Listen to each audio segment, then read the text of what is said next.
Hello, everyone. I'm David from CSR Insights. Thank you for joining us in having conversations about good matters that improve people's lives.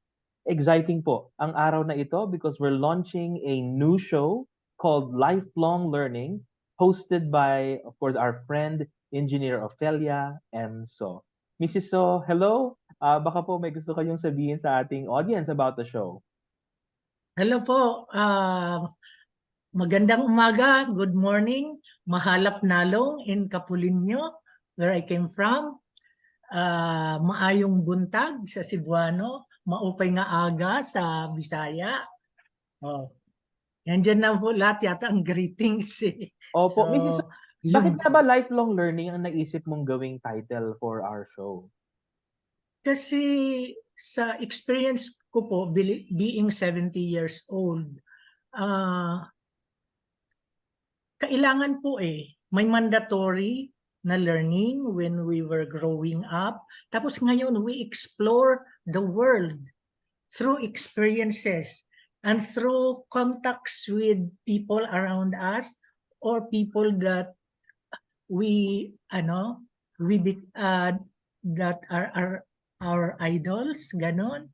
Para ma-inspire tayo, maka-inspire sa mga tao, sa lahat. Kasi kung ma-inspire natin ang isang tao, tapos yung isa naman mag-inspire ng isang tao, kung araw-araw may magawa tayo po, kung lahat yan ay mag-i-inspire sa isang tao, parang gumanda ang ugali, gumanda ang kabuhayan because maganda ang ugali.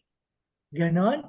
Gaganda ang mundo natin. Sa ngayon po, hindi maganda So, kailangan natin gawin ito. Mhm. Thank you so much po, sir. Maganda yung sinabi ni Mrs. Sono kasi akala nyo pag lifelong learning, puro skills or academics ang pag-uusapan natin. But what Mrs. So highlighted, napaka-importante ng values, ng character for our success in life. Kaya we're so thankful to our guest today, si Dean Tito M. Cabili, who is the Dean of the College of Education of the University of Eastern Philippines in Katarman, Northern Samar, for joining us. Dean Cabili, welcome to the program.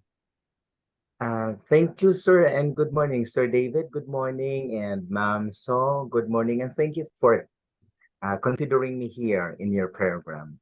Yes, Dean, si Mrs. So was really very excited to have you also nung napag-uusapan namin ano bang gawin namin for the maiden episode.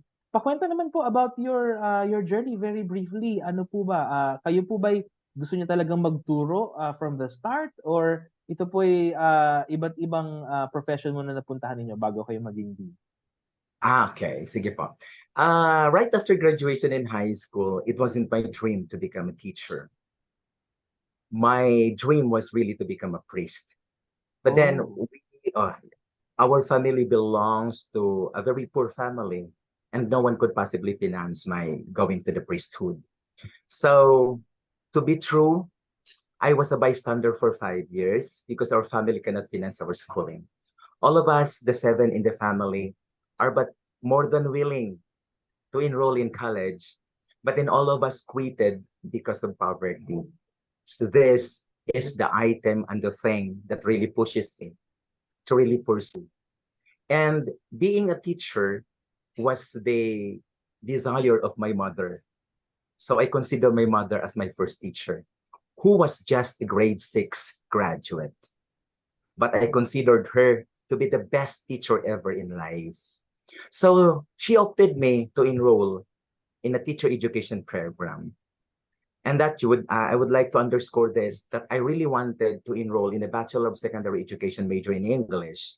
But then my mother opted to take Bachelor of Elementary Education because of her thinking that once I will be able to graduate Bachelor of Elementary Education, I all have the chance to get in Kapil, Northern Samar, the very beautiful island where both Ma'am So and I come from. So I obeyed. After 5 years, I obeyed. And within that 5 years, sir, I would like to underscore this, that endurance, patience, and perseverance in trying to put my ambitions and desires be in place. I was then a houseboy in Tacloban City just for me to enroll in the University of the Philippines, just making use of my card because and my NCEA results because I didn't have the opportunity to take the entrance exam in UP. But I keep telling myself that the poverty that wraps the family must not be the hindrance in getting education. And so therefore I pursued. And within that 5 years of being bystander, I ran as barangay kagawad in our barangay. And we were then the pioneer batch of barangay counselors who were then given the honorarium. And I kept silently the honorarium that I received. It started with 300 pesos only, sir. And I kept every quarter, I kept 100, 200, 300 until such time that I was able to come up with a good with a good keep, a little amount for my entrance exam. So I took the entrance exam in the University of Eastern Philippines without the knowledge of my parents. Because if I will tell them in advance that I will be taking the exam, they won't agree because they really cannot finance my schooling. So in other words, this is the first time that I disobey them. So, and when I enrolled in the College of Education in University of Eastern Philippines, I keep on looking for scholars. And I was given entrance scholarship. I was granted 50% discount in the tuition fee. So therefore, I was so happy. Day in, day out, I keep on praying that my desire be continued. And good enough that I was offered another scholarship, the scholarship coming from the College of Education, in which the 50% of the tuition was shouldered by the university. Good enough, I followed my mother. I enrolled in the Bachelor of Elementary Education. And when I was interviewed by a certain professor, Dr. Cinco Linda, my idol professor in the University of Eastern Philippines, she told me, why don't you try enrolling in Bachelor of Secondary Education? And I told her, this is my desire, really, to enroll Bachelor of Secondary Education, major in English, because I'm quite certain that I will be able to land a job after graduation in Capel, because very rare that graduates from the BS in English major from Capel. Opo. And so, I, Dean, maputol ko lang ano, talagang Mrs. So, nakita niyo po yung kwento ni Dean sa atin ano. Yes. So, nag-start sa poverty, nag-work Ganun siya, din po. at okay sa kanya na mag-bystand muna, pero hindi lang basta bystand, kundi nagkagawad pa siya sa barangay and nag-ipon pa unti-unti hanggang nakakuha ng scholarship. Kaya Mrs. sir, So, oh, kaya yes, sige nga kinuha ma'am. ko siya. Mm. Siya ang unang Opo. in-interview natin ngayon kasi maganda yung story. Opo. Kasi Mrs. So, para oo. malaman ng tao na pwede tayong magsikap, pwede tayong maging successful. Kagaya niya, doctor na siya, PhD from UP. Di ba? Di ba Opo. po? Super environmental science. Opo. Ganon. Tapos nakita ko rin po doon noon, pag dinadalaw ko siya nung dati, kung gaano yung ginawa niya para lang matustusan niya yung pag-aaral niya doon sa UP. Kasi hindi pa naman po libre dati. Ganon, di ba? Di ba? Nasa dorm siya doon sa loob. Grabe, ikwento mo ulit sa amin, no, kung paano ka thank you so napasok doon at much. paano yung buhay mo doon na, kita mo umiiyak na siya. Oo, ganon. I, Para ma-inspire lahat ang tao. Sige nga I din. am I am always emotional once I have the opportunity to track back my life because this is always the thing that I underscore with my students. Once you have the desire, once you have the ambition, grounded in the faith that you have, then everything will be okay.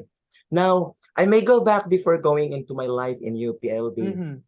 May go back to my 5 years as a bystander. I was not just a kagawad, but I served also as a catechist for 5 years in and out of the school.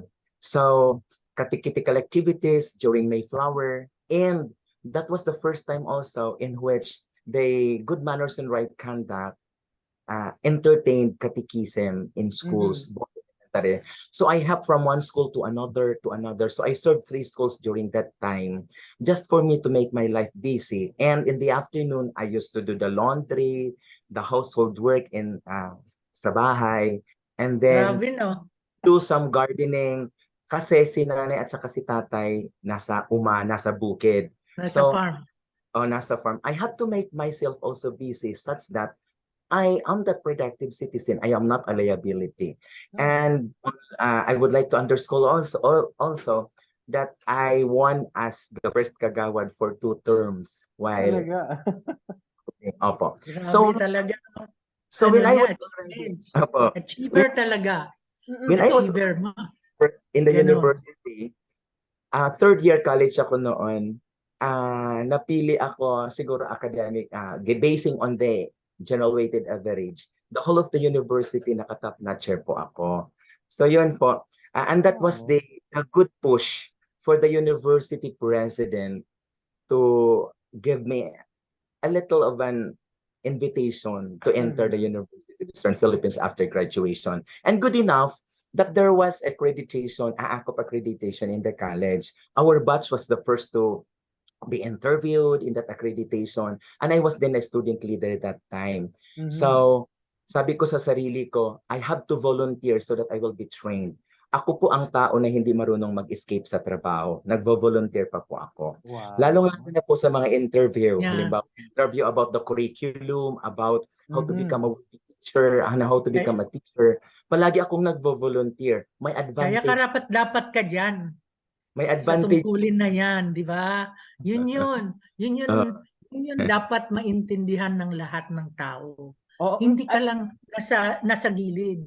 Kailangan i-volunteer mo yung sarili mo sa mundo para makita ka ng mundo. The universe should see us so that nakita ng universe, uy, ito interesadong maging successful. Ito interesadong maka-contribute sa universe. Yun maganda po sa Pero you know what, kay Sir David, at saka you know what, Ma'am So, it wasn't my dream to teach in the University of Eastern Philippines because I always have that intervening thinking, who am I to enter in the university? My only dream that time was to teach in a barangay school in Northern Samar. Even the farthest barangay or the farthest municipality, I even dreamed to teach in Silvino Lobos, which is the farthest municipality in the division of Northern Samar. Because it was also my dream that if I will be assigned in a far-parang barangay, I will educate the people as to how they are going. I will give them the mechanisms and the strategies as to how education would probably change the life of the people, the quality of life of people. That is why when I went to UP, sir, parang wala ako. Parang siguradong wala. I was just receiving 2,500 as my monthly allowance from the university. Being an instructor, one, I have to finance the needs of my family, my nephews and nieces who were then but schooling. Ang kagandahan lang po, ang first na pamangkin ko po na napaaral ay teacher na po ngayon. So there is a dribbling effect. Nagpapaaral na po siya. Pero ang first na pinaaral ko, sir, after my graduation in UP was a family member who is not a relative of ours. Natagpuan ko lang po siya sa isang cafeteria ng university na medyo sirang-sira ang kanyang sapatos. I have with me that idealism to help people whose beginnings and whose origins are but similar with my beginnings. Din, gusto kong tanungin kasi napaka productive mo as a youth. Yun nga, kamo 5 years ka na hindi ka lang basta nasa government, nasa church ka din, you go to school, you volunteer. Ang hirap ng buhay as you've described, but you know, you pressed on. Ang tanong ko, anong tinuro ba sa'yo ng mga parents mo, no? Anong klaseng magandang pagpapalaki yung ginawa nila para ikaw sa sarili mo magkaroon ka ng confidence at higit sa lahat yung hope for a good future? Simpleng buhay lang po ang itinuro at hindi na itinuro, ipinakita ng aking mga magulang. Ang nanay I ko guess, sir, ma-interrupt kita, Tito, no? I guess, kailangan niya yun eh. Kabili siya eh. Di ba? Pag Yeah. kabili ka sa couple, pag manaog ka sa couple, kailangan mong talagang ipakita na ikaw ay kabili, ikaw ah, kasi kabili po ang mother ko. Aha. So Ang mga kabilis po sa so couple father po. niya at saka mother ko mag first cousin. Kaya ganon. Although he calls me auntie, pinsan ko po talaga siya. Kasi magpinsan, first Oho. degree ang parents namin. Opo. Pero grabe po yung pressure sa amin kung kabili ka. Mas lalo po sa akin kasi kabili manaog. Grabe po eh. Kasi dapat yung gagawin mo, itatayo mo yung apelyido nyo eh. Aha. Kahit gaano kang maghirap, ganon. Pero kaming dalawa talaga, halos parehas yung buhay namin kasi talagang nagsikap kami na Mhm. hindi alam ng magulang na gano'n. Ako hindi alam ng magulang ko, nag-working student ako sa Adamson. Ganon. Yung sa Allen Northern Summer nung high school, kargador ako po.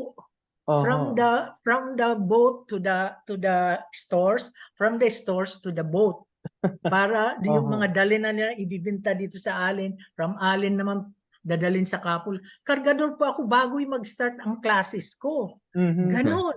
Mrs. So, So talaga, gusto ganon kong yung tanongin buhay.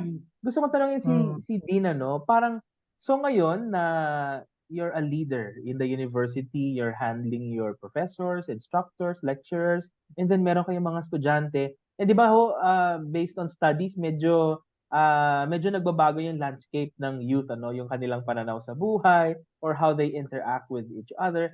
Paano nyo po ini-inculcate sa kanila or sinishare sa kanila yung mga ganitong klaseng perseverance, values, and character para po maging okay sila pag-graduate? I usually consider myself as the springboard and the instructional material in the classes that I am handling and in any activity in which all faculty members and students are around. During, for example, orientation, College of Education night, and we will be celebrating it tomorrow. That's Uh-huh. why they know clearly as to what is the real picture of the life of Tito Cabili. I never considered Tito Cabili as the dean of the College of Education, but I am considering Tito Cabili as the servant leader of the College of Education. I never think of myself as a leader, but I always think of the benefit and the good things of the students and the faculty members. We are serving, sir, 1,873 students and more or less 90 faculty members, elementary, secondary, junior, at saka senior, and then collegiate level. Good enough that the administration is very okay. So I always consider a good grounding from what my parents not taught me, but modeled me. Yung sinabi ko kanina, a very simple life. Ang naalala ko lang po sa nanay namin is, pagkagising, hindi kami ginigising, pero silang mag-asawa ang nasa kusina. Nagluluto. Ginigising kami kapag handa na po ang kusina. Pero kaming mga anak naman po, kasi magsasaka lang naman ang mga magulang namin, we always ensure that we have to take a share in the household chores. So yun po, dinadala ko po yun papunta dito sa College of Education hanggang ngayon. Na kapag walang janitor, it's not a worry. I can do the sweeping, I can do the cleaning, I can do the opening of the classroom because I am already trained and accustomed to such thing. And I would like to bring you to an idea also that every afternoon, I used to stay in my bukid, in my farm, because it's a way for me to relax everything. After all, I have to have my self-love because my body, my physical body, is a temple of God. That's it. Galing. Sir, Galing. ako po Di ang ba? ako po, sir, ang pinakamasungit. Ako po ang pinaka-disciplinarian. But I always appreciate students and faculty members who used to do good things for himself, for herself, for the College of Education, and for the university. And at this point in time, sir, sana hindi ako mag-abang, sa loob ng bahay namin, bahay kubo, I have 7 scholars. Wow. Ang dalawa po doon ay hindi ko po relative.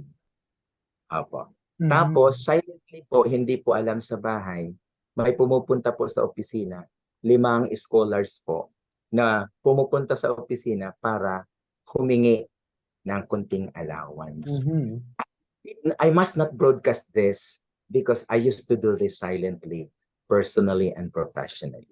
This is the only thing that this is the only time that I would like to broadcast, if only to motivate people who have the financial means. Ako po ay mahirap. But if you have the desire to help change the landscape of the life and the quality of the life of other people, kahit hindi mo alam kung sino siya at hindi mo kilala kung sino siya, the best para sa akin po. Palagi ko pong ginagamit ang estudyante kasi in the corners of the College of Education, you can see the different categories of students. Mhm.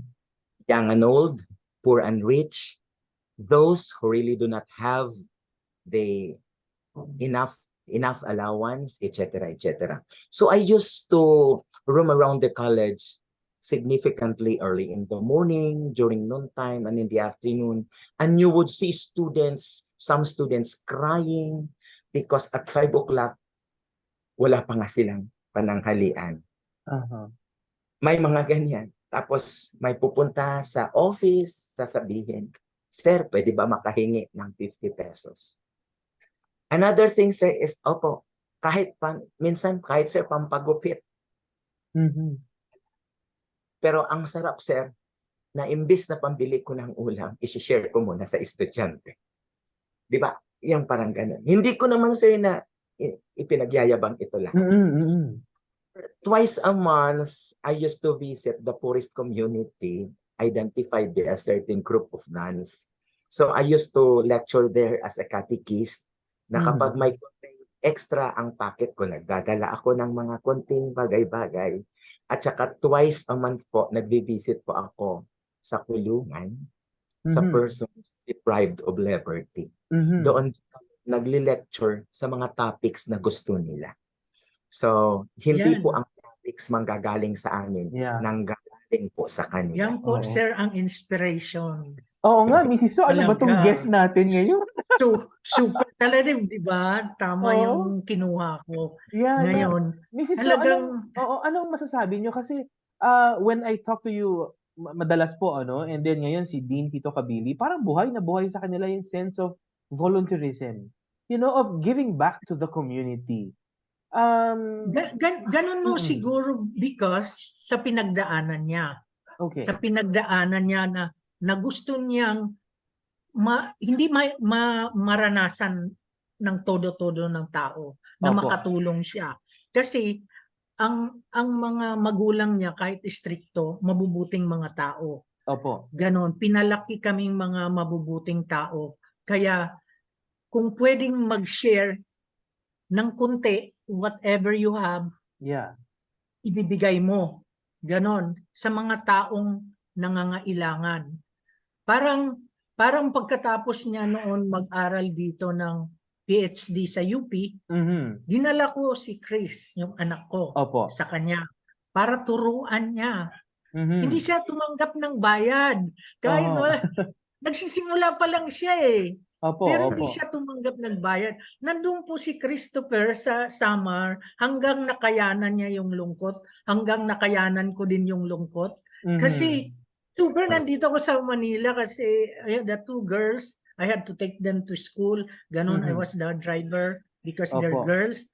Ganon, tapos nandun sa ate ko, si Chris, tapos siya Opo. yung nagtuturo doon sa speech Opo. ni Chris. Opo. Ganon, Chris. kasi magaling talaga siya. So, Chris was a good guy. si Chris is my son. Christopher is my son. Kasi nagkaroon po siya ng 4 brain surgeries.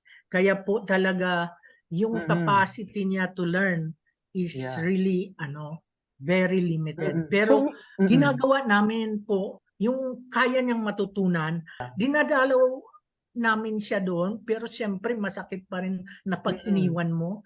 Pero we had to sacrifice kasi for me, he was the best teacher for Yeah, Chris. yeah. And I can see that, Noon. ma'am, now, ano?